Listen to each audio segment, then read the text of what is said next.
من بعد ما خدينا الباك اتفقنا حنايا 5 صحاب، 2 دراري و3 دريات، لان غادي نخرجوا نديروا تخييم في غابات الاطلس. ويا ريت كون ما خرجناش. انا دريس وانا واحد من دوك 5 صحاب. كما قلنا من بعد ما سيمانه غادي نجمعوا حدا دار الياس، ومن تما غادي تبدا الرحله من كازا حتى لغابات الاطلس. تمينا غاديين، كنت انا والياس واميمه وزينب وحسنه. وصلنا لغابات الاطلس تقريبا مع ديك جويه المغرب، وانا ساوي مع السوقان في الطريق. غادي يبان ليا بحال شي خيال داز من قدامي بالزربه، ما عرفتش شنو هو. غنحبس الطوموبيل، قالوا لي الدريات مالك راك خلعتينا. قلت لي واش ما شفتوش هادشي اللي داز قدامنا دابا؟ قال لي لا، اشنو داز؟ وانا سول الياس قلت له واش شفت هادشي اللي شفتو انا؟ قال لي لا، ما بان لي والو. يمكن حيت انت عيان مع السوقان، داك الشي علاش. يلا هرا ليا نسوق انا وخلنا نكملو. بدا كيسوق هو، ولكن الحاجه اللي ملاحظتها اننا كندخلوا مع الطرقان. وخفيت لي جيت العام الفايت هنايا، ولكن هاد المره ما عرفتش كيفاش. تما بان لينا واحد الواد قال لي الياس علاش ما نتانستالوش هنايا؟ قلنا لي صافي. دورنا الطوموبيل، حطينا داكشي اللي جايبين معانا، نصبنا الخيام صافي ورتاحينا. تما غادي قلنا الياس اشنو بالكم شنو نصيدو؟ قلت ليه لا، انا ما مشيتش نصيد، اصلا ما عنديش مع الصيد. اما زينب وحسنه قالوا لي غادي نبقاو نقاد لكم العشاء. هذيك الساعه غيبغي يمشي لراسو، ولكن غتقول لي اميمه انا غادي نمشي معاك. المهم مشاو يصيدوا في جنب داك الواد. دوز غير نص ساعه غادي نسمعوا واحد الغوات جاي من الجهه اللي مشاو فيها. غادي نمشيو نجريو تابعين الصوت ومخلوعين اشنو وقع لكم. ولكن تما غادي نتصدموا. غادي يبان لينا الياس مضروب وطايح في الارض، اما اميمه ما كايناش. تا غادي نوضوا. قلت لي شنو وقع لكم؟ فين هي اميمه؟ غادي يقول لي سمحوا لي، ولكن ما قدرش ننقذها، خطفوها. قلت لي شكون؟ وديك الساعه غادي يغيب. غادي نحاولوا نهزو دينا المخيم. مشكله فين هي اميمه؟ ما كايناش معاه، وكيفاش غنعرفوا شكون داها ولا شكون خطفها؟ تما غادي نقرر نمشي نقلب عليها، ولكن الدريات ما غيخلونيش نمشي ونخليهم. لهذا غادي نقرر وحده غتمشي معايا وحده غادي تبقى تقابل الياس بما ناض.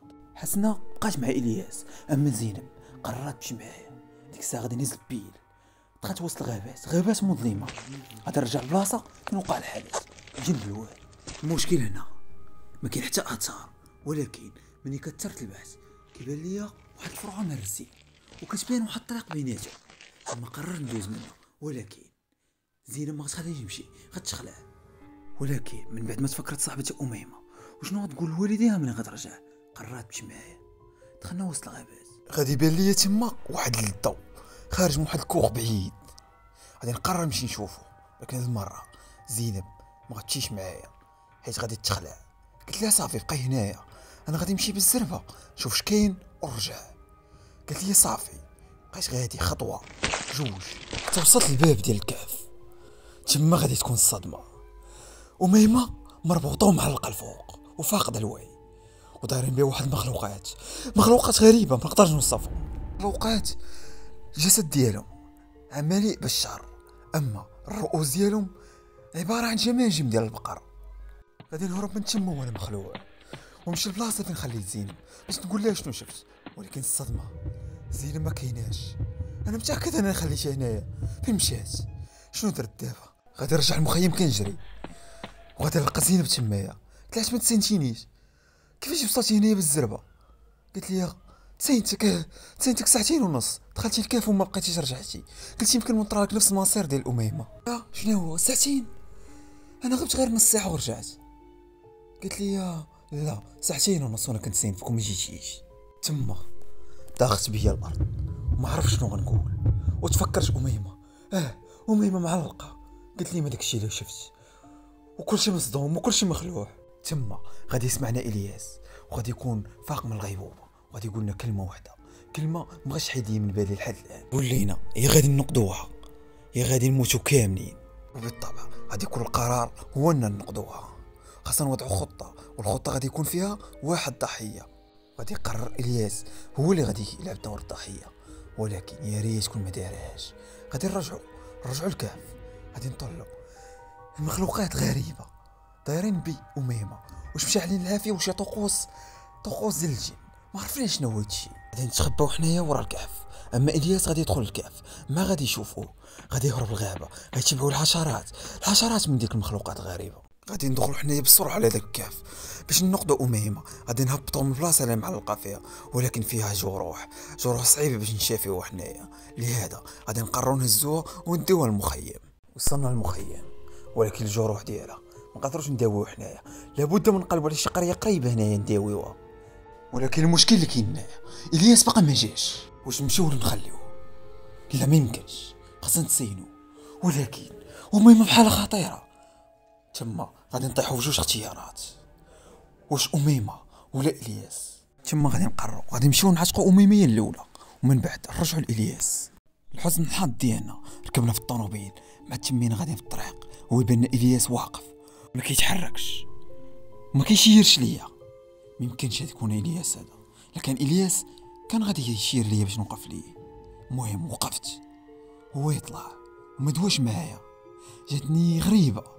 ولكن حتى عندنا اميمه مريضه ما بقاش نهضر معاه. وصلنا جات بان لي واحد القريه. مشكله هنايا ملي كنا جايين ما بانش ليا، قررت ندور لها بالطوموبيل. مع وصلنا لها اول دار دقينا عليها، عافاكم عاونونا. غير خرجوا قال لي شنو عندكم، حنا جايين في هاد الليل. قلت لي عندنا دريه مريضه بحال خطيره غتموت، عافاكم عاونونا. ديك الساعه غادي يقرر يعاوننا. دخلنا لدارو، واش قال لنا شنو وقع لكم؟ عاودت لي داكشي اللي وقع لينا بالتفصيل.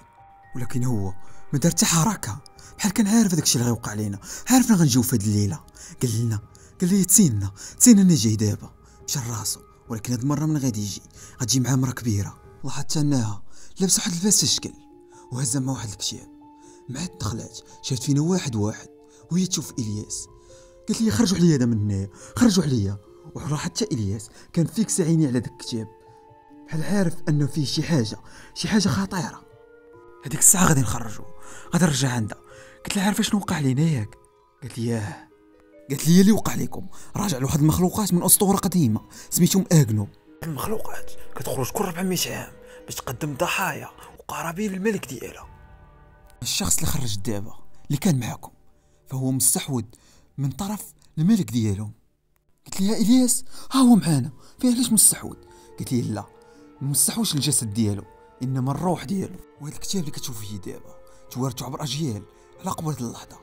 قلت لها واش كاينه شي طريقه باش ناخذوه؟ قلت لي ولكن عندكم 3 ايام، الا ما نقلتوش فات 3 ايام ما عمركم بقيتو غتشوفوه. وهنا غادي يسالي الجزء الاول من القصه. الا بغيتي تعرف واش غادي ناخذوا الياس ولا لا وشنو غيطرا، ما عليك غير دير الاشتراك وتسنى الجديد. يلا تهلاو.